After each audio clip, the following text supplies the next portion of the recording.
Here today we have Louis the 14th, the Sun King, here at his glorious Palace of Versailles. Quite a place. So can you tell me about this place?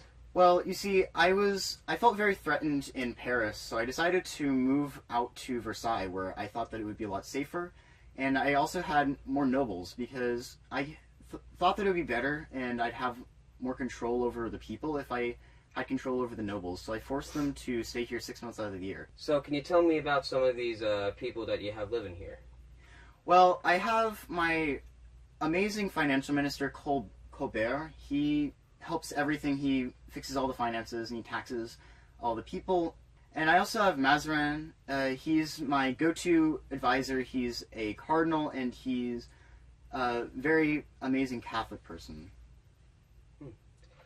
Now, can you tell me more about your religious policies? Well, I believe that this state should be purely Catholic, so I kind of kicked out all the Protestants with the Edict of Fontainebleau, which also counteracts the Edict of Nantes, which allows religious freedom. And I also kick out mainly the Jansenists now, who are sitting around. They are Catholics that aren't Catholic. They don't look at the Pope. They have their own ideology and their own theological ideas. Now, when we return, we'll be looking at some of Louis's wars.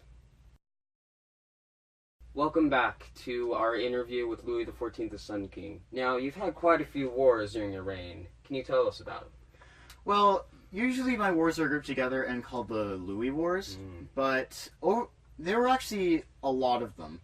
Now, the first one I declared was the War of Spanish Succession, which was basically I disagreed that there should be another Habsburg ruler on the Spanish throne. So I fought with England and the Habsburgs over who should be ruling in Spain. The main thing that came out of that as well is that the Netherlands I ended up being at war with, but that wasn't a direct cause. That was kind of another thing. I really wanted a square state because it's geometric. It's much more pleasant to look out on a map, but it was not really very successful. It ended up being very costly, and on top of that, we also had the Fronde going on within our borders at the same time. I mean, it was definitely calmed down by that point, but it was a civil war because, as you can imagine, with Protestants not having rights anymore, they definitely weren't very happy. But other than that, within our borders it was pretty peaceful. If I declare war, my people trust me because l'état c'est moi. I am the state. So one of the wars I fear you forgot to mention, the 9 Years' War. Can you tell that about that?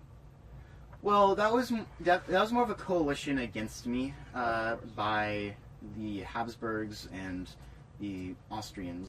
And can you tell me about this Charles II fellow? I've heard quite a lot about him. Well, he was the last Habsburg monarch on the Spanish throne. He was pretty sick. He was, I mean, as you can imagine, after your family tree becomes a square, then you can have some pretty bad deformities. He was overall a pretty weak ruler, and you know, he kind of took advantage of that, and we declared the War of Spanish Succession over his death. Well, we will be right back after this. Welcome back to our interview with Louis XIV, the Sun King. Now, can you tell me about your successors? Well, my grandson, Louis XV... You said grandson Louis XV, so that doesn't really make sense there. You're Louis XIV. Shouldn't he be your son? Well, I lived for a very long time. My son died before I could end up being, or before I died, so it ended up being my grandson. But overall, my grandson was a very inconsequential ruler. He didn't do anything for the country, and in fact, he probably made the situation worse. And then, after my grandson was his son, Louis XVI, who was a very weak ruler, he spent more time feasting with his wife than really doing anything else. And he ended up calling the Estates General because of all the famine and economic problems that were going on. But that just ended up making situations worse by causing the Third Estate to rebel against the country and overthrowing him and beheading him and his wife. So, now, as we see Louis XIV go into his last days, we can only just hope for the best, which so far it's been going pretty good. So, thank you for joining with us, Louis. And may we just... God bless you, Sun King. Thank you, and may God bless all your souls.